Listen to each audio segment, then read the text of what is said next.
Oh, You are connected to the computer. Nice. Okay, so who's connecting? Right now, people are connecting. Okay.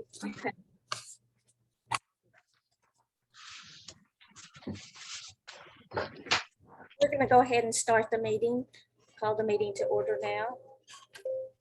And for the ones that's new to the meeting, I want to welcome to our assembly.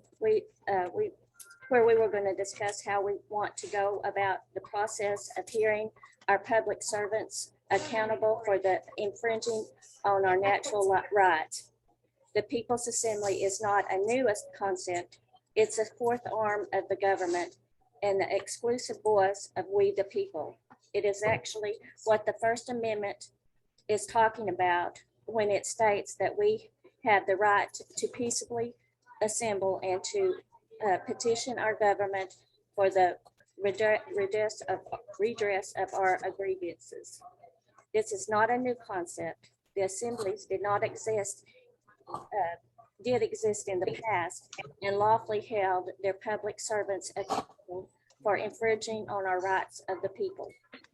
But 100 years of Rockefeller government has dumbed us down to what the people's true power is. The government that we are currently seeing in power is a de facto government, meaning that it is not lawful. This is not a system that our forefathers implemented or envisioned for our country. If you are not looking to be a officer position, you can serve on a committee or just show up to vote. So now we're going to call the roll. roll call. And the president is Gloria. And right now I'm the vice president. And Your name is. my name is Sherilyn Broderick. Also, I'm doing the IT and marketing. I don't think Ben's here yet. No, Jed's not. Would you like to introduce yourself to the people on Zoom? Hi, I'm Tina Wilcox. I'm not sure what I'm doing yet. And I'm Rose Sasser and I'm following her. And I'm Janine Rowe and I'm the same. Just started, so I don't know what I'm doing yet. And can we have the people on Zoom introduce themselves, please? I'm Richard Neubauer, Hi, Richard. and hi, how are you? Richard. Is Thomas on? Thomas, are you on the Zoom call? Yeah, I'm Tom Emery. I'm from the Golden State Alliance. I work with the Florida Assembly and then United States, the jure Assembly as an assembly coordinator. So I'm just here to help out.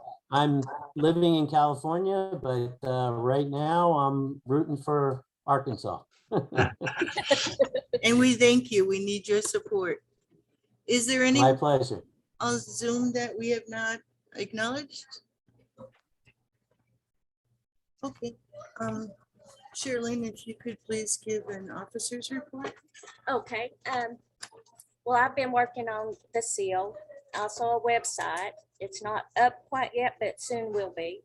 And we've been talking about making a brochure, and I've came up with a brochure to explain the assembly to people.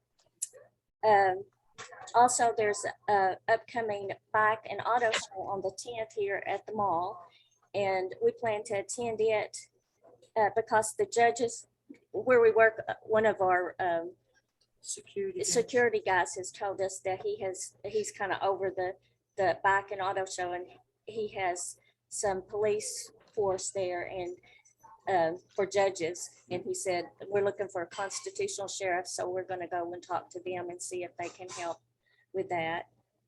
And also on the July the 24th, there's going to be a rally for freedom in Russellville, and hopefully we can go to that. And that's a World Freedom Alliance rally. So that's an international rally. Also created two channels on Telegram, or pages on Telegram, and one's public and one for friend, and I'm still having to work on them a little bit, but I'm new to it, so hopefully I'll get it soon. And also, we also have a G-Force post. And the friends page on Telegram is where we can post things that the assembly might be interested in. And the friends page is going to be the assembly business. The public page. Yeah, the public page, I'm sorry. So And- there's two Telegram rooms, one's friends and one's public. And then we're going to use the G-Force pages to work on the projects. So gforce.network. And also, if you're interested in learning more about the assemblies, lifeforce.global would be our funding source. And they have a lot of workshops and a lot of information on the Global Restoration Project, as well as how assemblies can ratify and join the National Committee of Safety, which is multiple states ratifying to work together as a collective for the United States. Yes, that would be awesome.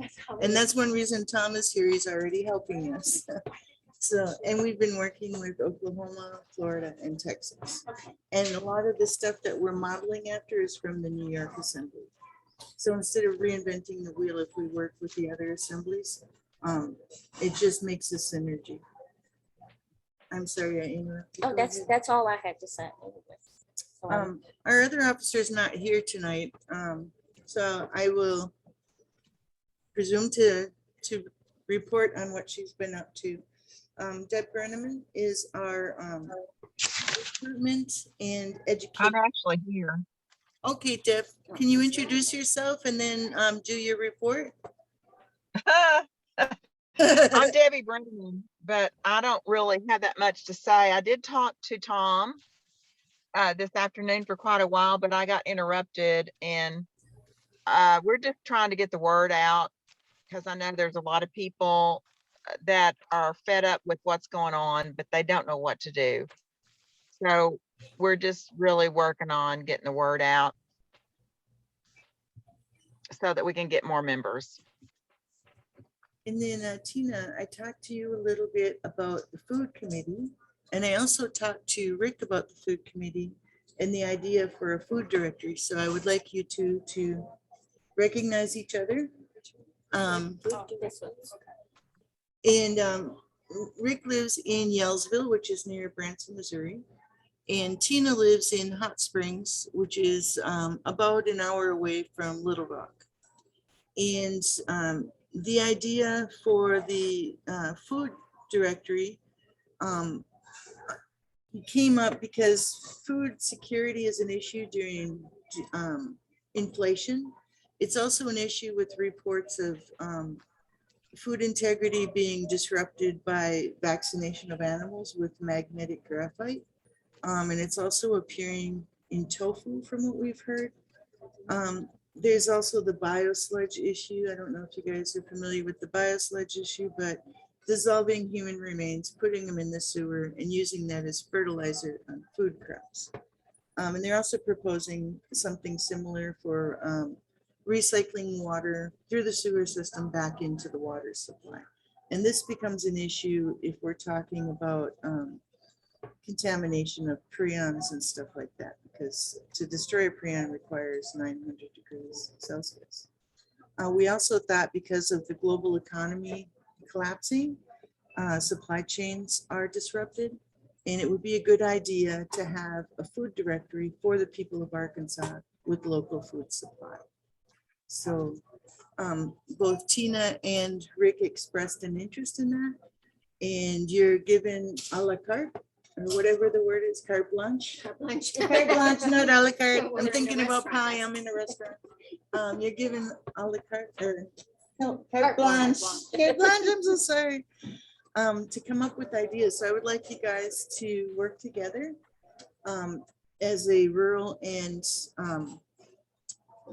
in urban area to find ways that we can encourage identification of food supply, which is why I proposed the food directory.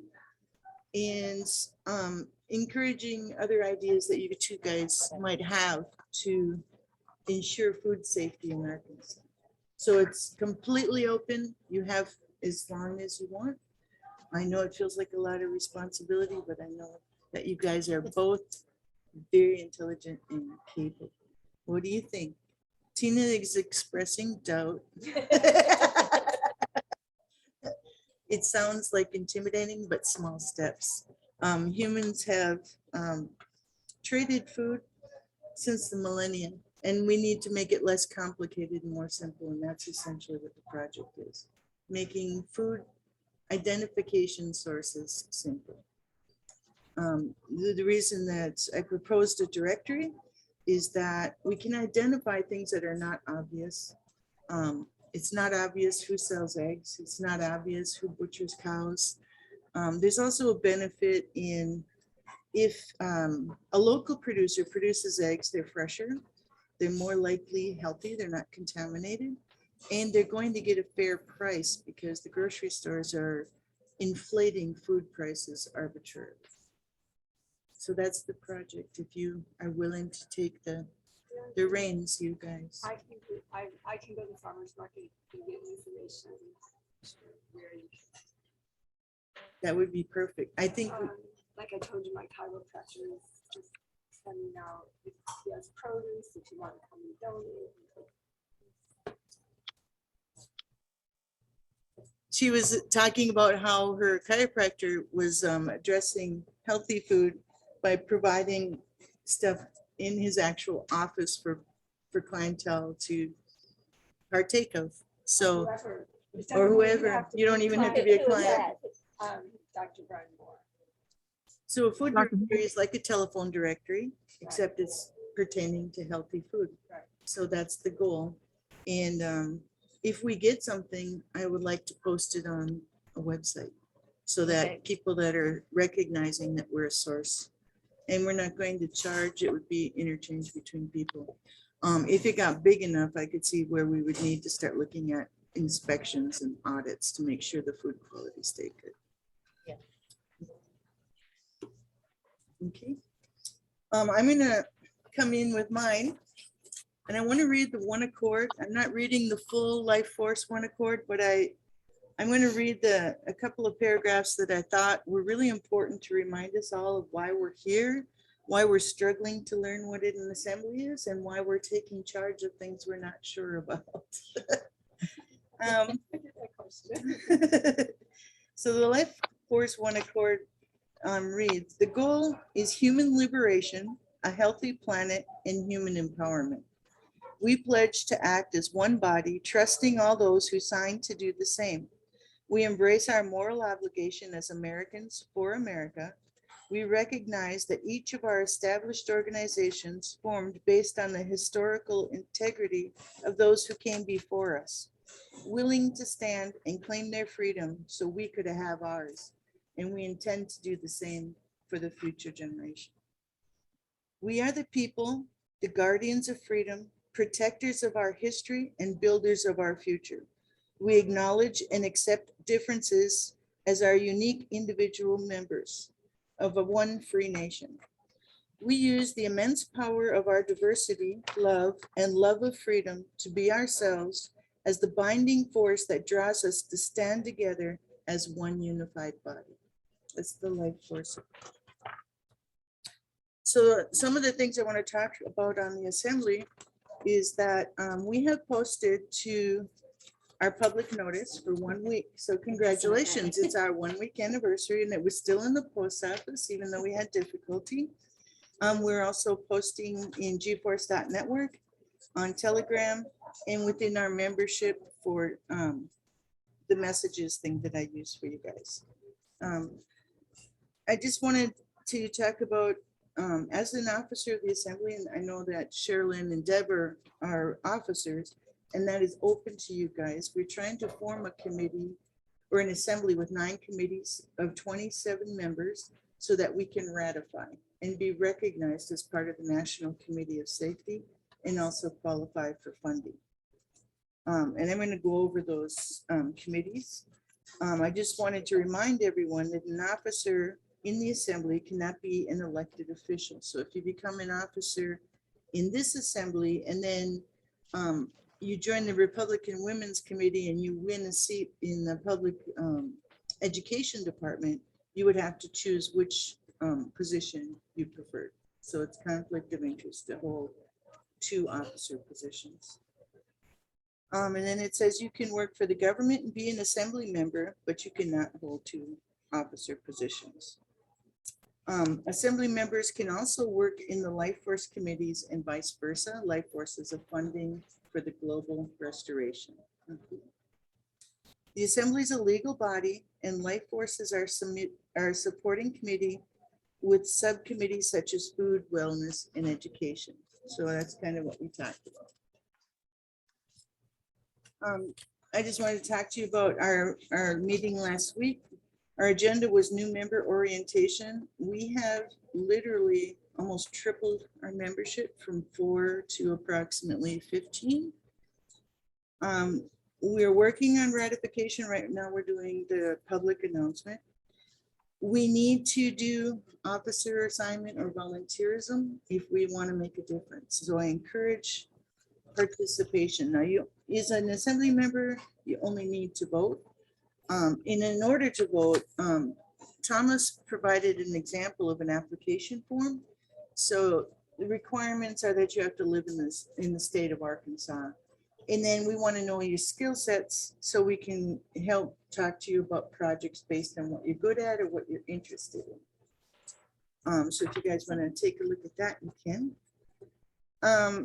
And we did achieve, thanks to Ms. Sherilyn, a website, Telegram, and a Zoom call. So thank you, Ms. Sherilyn.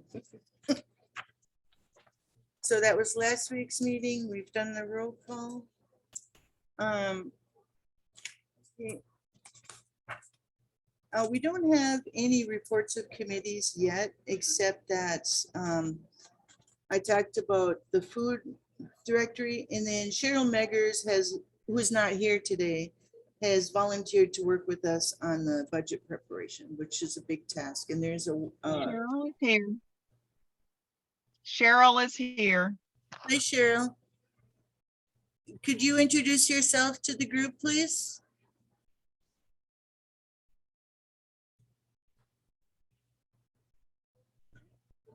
Do you see her? I'm not seeing them. So there was 6 on there. You have to unmute yourself, Cheryl. Yet. Yep. How's that? Hello, There you Cheryl. go. Does that work? Okay. Yes, we see you. I do have it took me a minute to get used to this thing. I do have a 4-year degree in accounting. I haven't really used it much except in my dad's office, but I think I can do a budget. I do kind of like the way the Texas is done, but yeah, I've got all different kinds of experience in running bookkeeping and front desk at my dad's office and deposits and all that kind of stuff. So, And thank you for stepping up, Cheryl, because we desperately needed someone with accounting. well, I'll do my best. If I don't know the answer, I'll try to find out. Let's put it that way. Thomas, would you also be able to help Sherry if she had questions on budgeting? Oh, certainly. The first thing to set up is the preliminary budget, and I don't know whether you were able to get on the last Florida workshop last Friday. We did watch it, and that video is posted so we can That's rewatch good. it. Yeah, Tim Phillips and Christy took 2 different approaches. You can make a hybrid approach to it. It may seem daunting at first, but you know, it's basically you start very simple. I have worked on the preliminary budget for California, and also the you know, the California state budget. I would encourage anybody to go to the state of Arkansas and look at their budget. And just by poking through there, you will find all kinds of things that will curl your toes. They're wasting a whole lot of money. So it's not too hard to dig into certain things and ask questions. And Okay. everybody in the country is doing it. So you can work together with other states. Okay. I yield. All right. Sure, Sounds Sherry, good. I will get you Tom's number after the meeting. Okay. Thank you. You're welcome.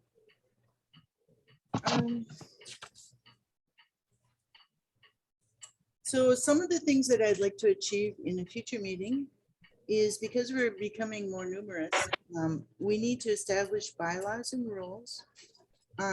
We need to work on, Sherilyn right now is our IT person, but she's doing all of our graphics, all of the web design, and our social media assembly or administration. And we're also going to be having email addresses that we need to monitor, because we're going to be interacting with the public in 2 weeks. So those are things where you would go into an email account for the assembly and group the questions if you can, and grievances. We'll do grievances and needs assessment. Someone needs to go through those mailboxes from the website and sort the questions into piles. It literally just piles, so that the assembly can come up with responses based on the nature of what's coming in. It's like grievances and what? And needs assessment. So then we also want to do some fundraising, because we're not sure how long ratification will take. And so we need someone to meet on that. We would like a motto or creed. Right now we're using Regnat Populus, but for the assembly, the state assembly versus all the county assemblies, it would be nice to have a motto that joins our group together. So I'd like you guys to think about that.